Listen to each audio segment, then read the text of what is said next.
Happy birthday darling. Good morning સાથે જય શ્રી કૃષ્ણ બધાને. Welcome to DC Diaries Day 59.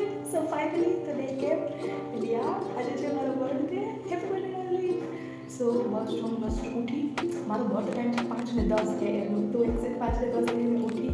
Bus just fresh થઈ, કપડાં ધોયા. કાલે જોડે તેના કપડાં હતા અને બાકી નાઇટ ડ્રેસનું બધું કપડાં ધોયા, નાહી ધોઈ લીધું અને પાણીની બોટલ ફિલ કરી દીધી. એટલે હવે ચેન્જ કરી અને પહેલાં હું રૂમમાં દૂધ કરીશ અને પછી જતી મંદિરે. India I am ready. ચાલો હવે સૌથી પહેલાં કરી લઉં ધૂપ દીવા.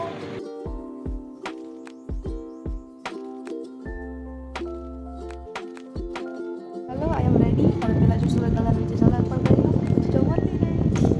સુપ્રભાતમ સુરત દાદા. ચાલો મંદિરે જતી આવું. ઓકે, તો સવારથી અત્યાર સુધી તો બસ બધાના બર્થડેના રિમેન્શન કર્યા, વોટ્સએપના સ્ટેટસના વધારે થેન્ક યુ કીધા અને બાકી તો થોડીક ઘરની યાદ આવતી હતી એટલે જૂના બર્થડેસના ફોટો જોયા અને એમને એમ બેઠી હતી મંદિરેથી આવીને, કંઈ જ બીજું કર્યું નથી. બાકી ફ્રેન્ડ 2-3 આવી હતી રૂમે તો બસ એને વિશ કર્યું ને મેં એને ચોકલેટ્સ આપીને એવું જ કર્યું. અને હવે બસ જો યુનિવર્સિટી જાઉં છું, ફ્રેન્ડ્સે બોલાવી છે તો ચાલો ત્યાં જઈએ. Happy birthday darling.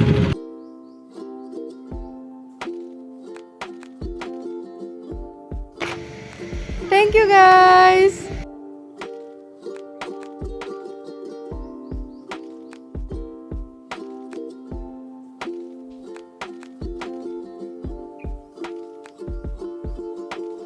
Happy birthday, Tara.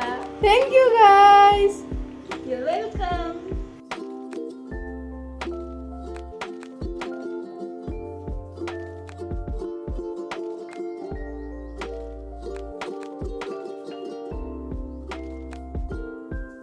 ચાલો આ લિફ્ટને આજે જ વગરનું હતું, હવે ચડવું પડશે, બીજો કોઈ ઓપ્શન નથી.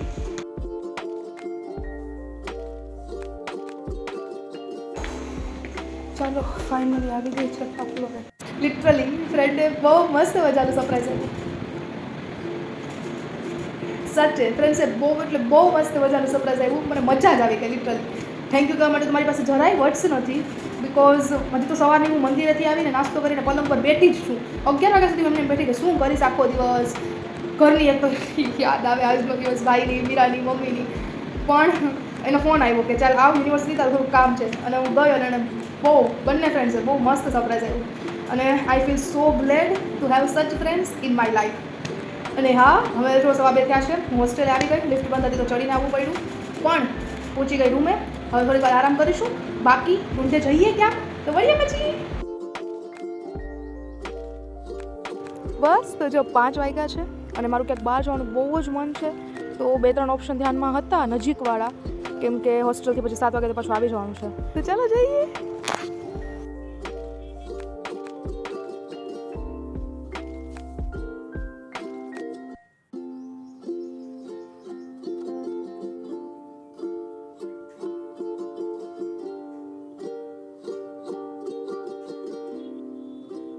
અને હા, DC ડાયરીસના છેલ્લા દિવસે ડે 59 હું પાછી આવી ગઈ છું સ્વામિનારાયણ મંદિર, કે જ્યાંથી મેં મારી DC ડાયરીસની શરૂઆત કરી હતી. ફર્સ્ટ ડેના મેં રામકૃષ્ણ આશ્રમ, સ્વામિનારાયણ મંદિર અને ગુરુદ્વારાને વિઝિટ કરી અને મેં નક્કી કર્યું કે હા, મારે DC ડાયરીસ ચાલુ કરવી છે. અને ડે 59 સુધીનો મેં ટાર્ગેટ લીધો અને હા, આજે ડે 59 DC ડાયરીસનો થાય છે પૂરો. અને હું બસ જો સ્વામિનારાયણ ભગવાનના દર્શન કરવા આવી ગઈ. બહુ મસ્ત દર્શન થઈ ગયા સ્વામિનારાયણ ભગવાનના. અને સ્વામિનારાયણ ભગવાનની કૃપાથી જ મારી DC ડાયરીસ છે એ 59 ડે સુધી પહોંચી ગઈ. અને આજે મારો બર્થડે છે તો બર્થડે પણ ખૂબ જ જોરદાર રહ્યો, એકદમ મસ્ત. રામકૃષ્ણ પરમહંસની કૃપાથી અને સ્વામી વિવેકાનંદની કૃપાથી પણ હું ખૂબ સારી રીતે DC ડાયરીસ જેને મેં વિચારેલું હતું એવી રીતના હું કરી શકીશ અને હજી આગળ વધીશ. અને બસ આ બર્થડે આવો જ રહ્યો. સાંજ અહીંયા સ્વામિનારાયણ મંદિરે થાય છે પૂરી અને 7 વાગ્યાનો હોસ્ટેલનો ટાઈમ છે. 6 વાગી ગયા છે ઓલરેડી. તો મારે જવું પડશે ફટાફટ. પ્રેમપતિમાંથી થોડો ઘણો નાસ્તો કરી લઈશ, બાકી ફટાફટ હું બસ પકડીને જઈશ યુનિવર્સિટી. અને હા, સાંજ સુધીનો દિવસ કંઈક આવો જ રહ્યો. બાકી મળીએ પછી.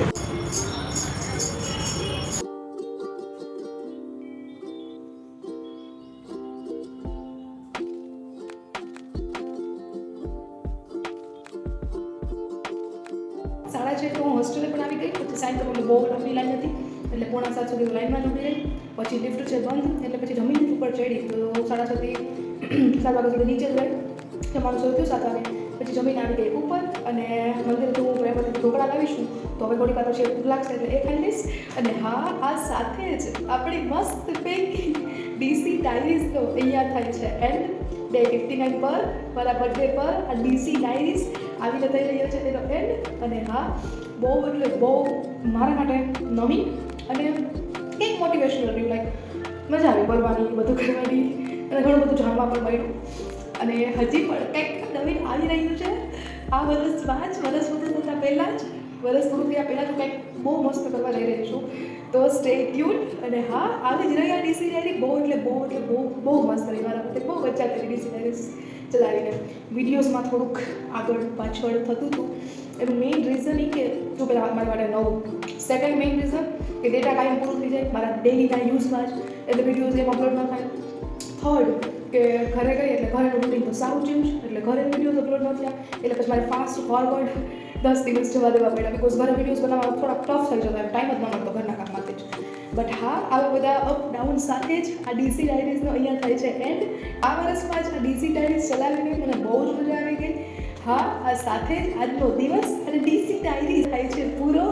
અને હા, બાકી ફરી મળીશું. હર હર મહાદેવ, જય માતાજી, આવજો.